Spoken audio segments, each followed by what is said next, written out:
This is unreal. This isn't real. What did I do to deserve this? To exist? What did I do to exist? Why should I have to persist in this shit? Why should I have to exist? To do things I don't want, for a purpose I don't care about. The political economic state of the world right now is the most important topic for people, and I think it's a huge distraction from looking inside of ourselves to reach peace. But we're too busy focusing on ourselves. But we're too busy focusing on stupid shit. That's our job. To be distracted. We are pawns to media companies, who are pawns to the government, who are pawns to something greater. So, who cares? Fuck it. Life sucks, do drugs.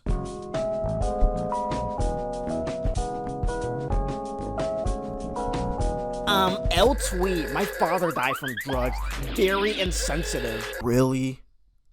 Really? After everything I said, that's what you got from it? Hi.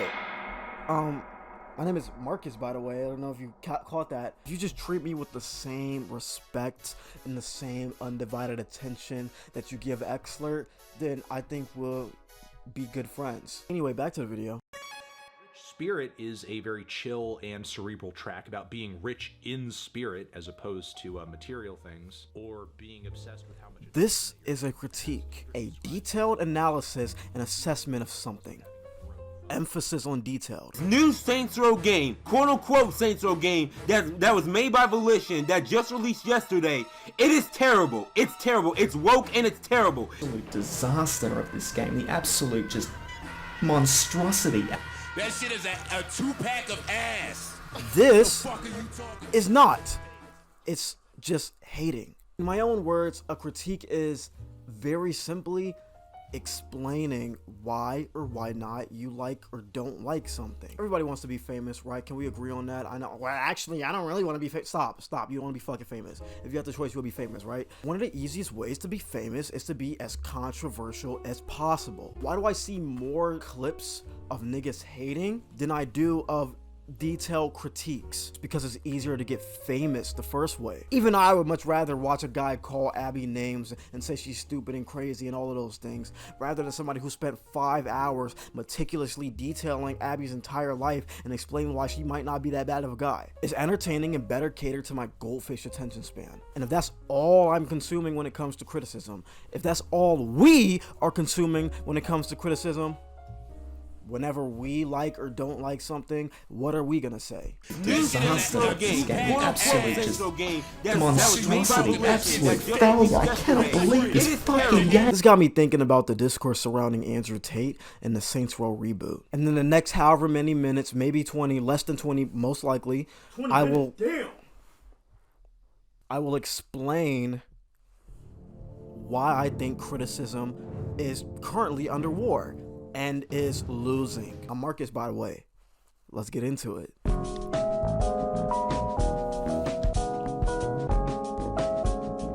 If you didn't know, Andrew Tate is what am I kidding? You know who the fuck he is. We're not gonna act stupid now. I know who he is, you know who he is. But do you really know who he is? Or do you think you know him because you saw this clip? Breathe air. Or this clip, or some have, other clip I don't even know about. That I can't put. I'll find one. Look. And Hollywood. Do not allow yourself to watch. Was it that one? Andrew Tate has been recently campaigned against, thus leading to his accounts on every social media site getting banned in the span of 2 to 3 days. This led to a lot of discourse online, which, of course, is not meaningful. One of the two main response, I'm Marcus, by the way, one of the two main responses I've seen was either fuck him, he's a sex trafficker, or free speech is dead. I personally think it's fucked up because the beauty of this country, not even this country, this reality, bro, is that everybody has a voice, everyone has their own opinion, and everyone has the right to voice their own opinion. When I say that my opinion doesn't matter, I'm just saying that there's probably a myriad of niggas that do not agree with my opinion, and that's okay, because I don't agree with theirs, and that's okay. There's so much freedom in this world, in this country, and you can curse out the president online. I personally would never do it. I don't really care about him like that, but people do it, But I bet they feel so fucking cool when they do it. And I bet Andrew Tate feels so fucking cool when he's out there spitting his shit. And I bet these niggas on the other side of Andrew Tate feel so cool doing what they're doing. And isn't that beautiful, bro? Why can't everybody just feel cool? That's the point of the internet, right? To be a different person, to act like you're somebody else, to escape from reality. That's all it is a distraction to make people feel better about themselves. But if there's not a place for everyone, then what now, bro? They also feel cool doing it because they know the FBI isn't gonna track them down. They know nobody's gonna come in their house and barge in and arrest them for saying shit online. Imagine if we lived in a world like that. If you yell fuck Biden on Twitter, then you will get fined. Andrew Tate did say some wild shit.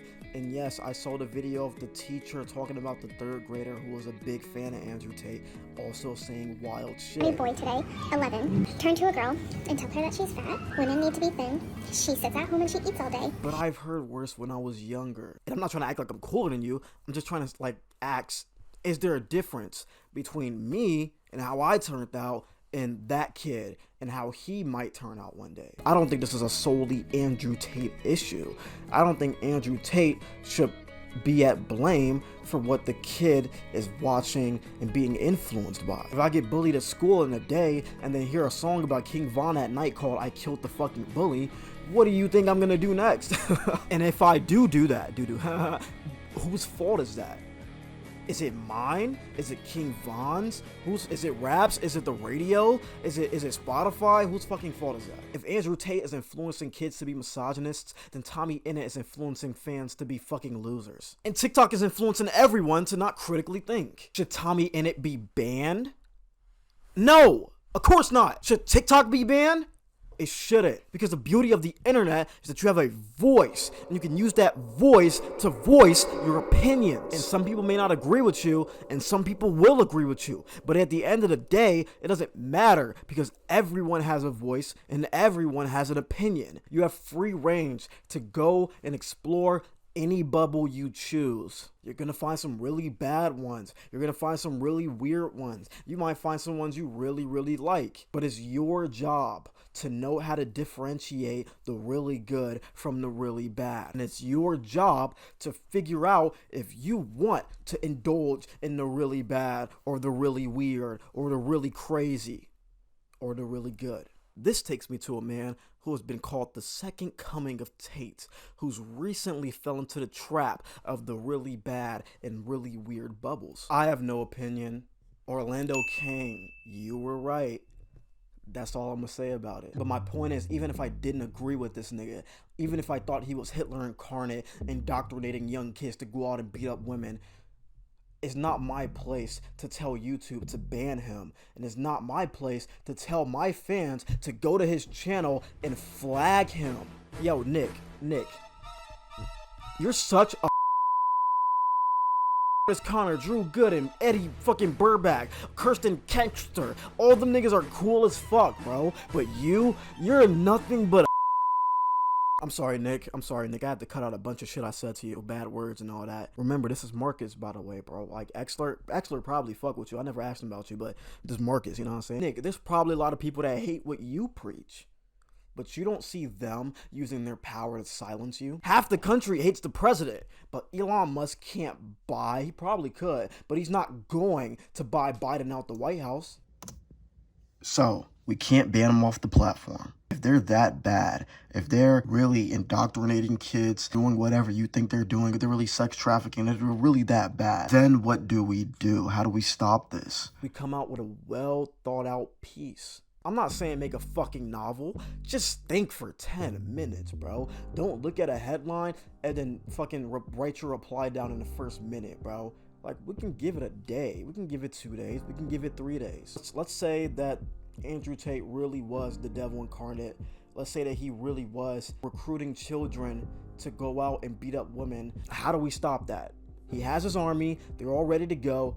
What do we do now? Come out with a well thought out argument as to why Andrew Tate is wrong and why the kids should follow us instead, and we just let them decide. Come up with something that beats whatever that person is preaching. If what you're saying makes more sense than the opposition, people are going to listen. I don't know all the details of the Tate Westbrook and the James Charles beef, but I do know that James Charles lost the most amount of subscribers ever in one day because of what Tate's video was about. And then he came back a few days later with an hour-long response, and then everybody subbed to him again and unsubbed to Tate. Fight fire with fire. Don't fight fire with water, because that's crazy. When has water ever stopped any fire? I'm Marcus, by the way. That's the problem with today. Nobody wants to talk to one another. They just want to assume everything about that person based on what he's wearing, based on what he's talking about, based on what his name is, based on what is on his bio, and then they make these assumptions and they say, oh, you have this, so fuck you. It's basically the same shit as girls saying, oh, you're a Capricorn? Oh, I'm sorry, I can't date a Cap. Like, what the fuck, bro? What do you mean? Oh, you got LGBT in your bio? Never mind, I can't talk to you. Like, come on, we're bitches now, bro. We're bitches now. I was on 4chan and this guy was talking about like, hey, all you losers out there on 4chan, you want to know how to get buff, you want to know how to get big, I'm gonna teach you. He showed a picture of himself. He was, you know what I'm saying, he did his thing, right? And he said 3 things. He said, and everybody in the fucking replies was like, yo, why is every word caps? why does every word start off with a fucking capital letter? Why does every word start off like that? Why are you drinking beer in your picture? You know that's not good for you. Like, nigga, he was buff. He was at a party, bro. Nobody listened, bro. They just straight hated. Nobody took the shit and absorbed too much. Instead, people hear a 15-second clip and base their entire opinion about that person based off that fucking 15-second clip. Niggas saw the trailer to Saints Row and immediately started hating. Like, come on. Man, let me get into the Saints Row shit. Okay, guys, look, I have a confession to make. Chill out. Do not wall out. Chill. I like the Saints Row. Stop. It's not that. It's not amazing. It's cool. It's okay. Yo, I like it, but my friend is practically forcing me to hate it because all the YouTubers he watch hates it. Oh my god, I got a lot to say about these Saints Row 2 dick suckers, bro. Actually, never played Saints Row 2 before the making of this video, but thank the Lord Phil Spencer, because he gave me Saints Row 1 and 2 for like $2, and after playing 3 hours of the game, I have no opinion. I literally just got done playing it. Plus, I don't have to give my opinion on everything all the time. I don't have to give my opinion on everything immediately.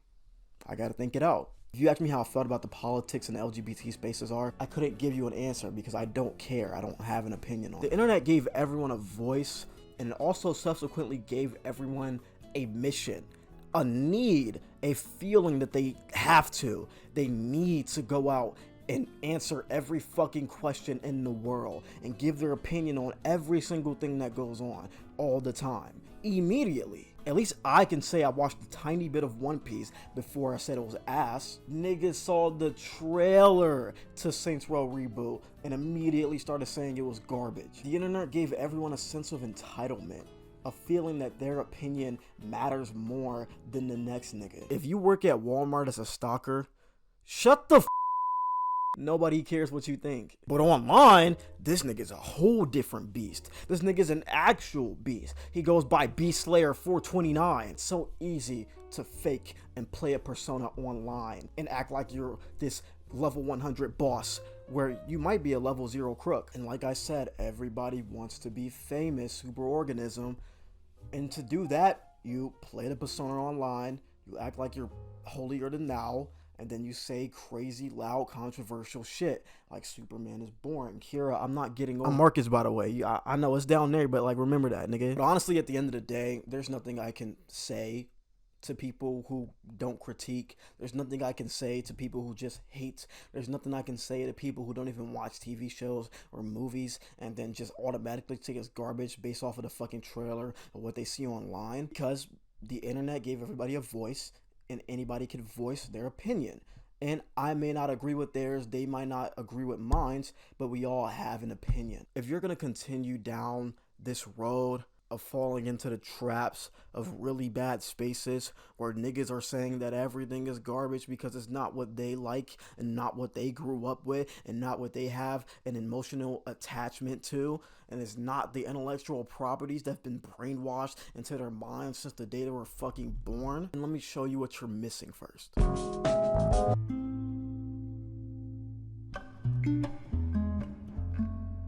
Were you ever so infatuated with a piece of entertainment?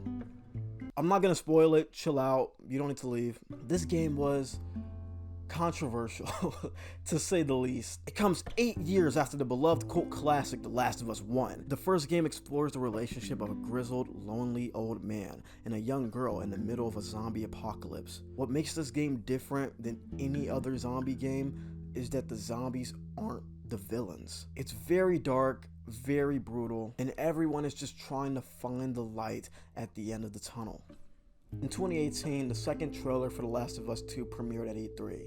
It showed Ellie, the main character, kissing another woman, and niggas were not happy. Parts of the script actually got leaked, and all of the big major points of the game, except for some moments, were leaked months before the game's release, and people were not I'm Marcus, by the way. I forgot, like, I'm still here. We didn't even know if it was true or not. We didn't even know if this was an old script. They could have changed it up. But nevertheless, people voiced their opinions, and people were making analysis and video essays and reviews on just parts of the story. But I'm saying all this to have you imagine it in your head, just how much content you can get from 2 trailers and parts of the script being leaked. Imagine how much came out when the actual game released. The actual 30-hour game. Imagine how much content you can get out of that. These reviews, video essays, analysis have time and thought, and most importantly, love put into them. No one would make a video this long if they didn't love the game or show or album. This man is amazing at his job. You may not agree. You may hate the nigga. You may think his points are stupid. But I promise you, that's not because you're watching his videos. That's only because you go on Twitter and you see the picture of him standing in front of the fucking album cover with the number, and you base your entire opinion off of that. That's hating. What he does is a critique. What I'm ultimately trying to say here is that everyone seems angry these days. And I believe that one of the reasons for that, there's many reasons, but I believe one of the reasons is because we just watch reactionary shit all day. Everybody wants to be famous, and everybody is getting famous by saying crazy, loud, controversial shit. We react to the controversial shit and give out our shit opinions off of a 15-second clip of a bald man saying that women shouldn't go to work. But instead, we should look at that and think, I wonder what the history of this is. I wonder what the feminism ideology really is. I want to see how it was and how it is now. Like, we can think critically about some shit, but we don't, because it's easier to be distracted. That's our job, after all. It's not in our job description to think critically. We have to sit here and be distracted until we die. I'm Marcus. Thank you for coming to my TED Talk. I hope I didn't break it. Oh my God. I'm such a dumbass.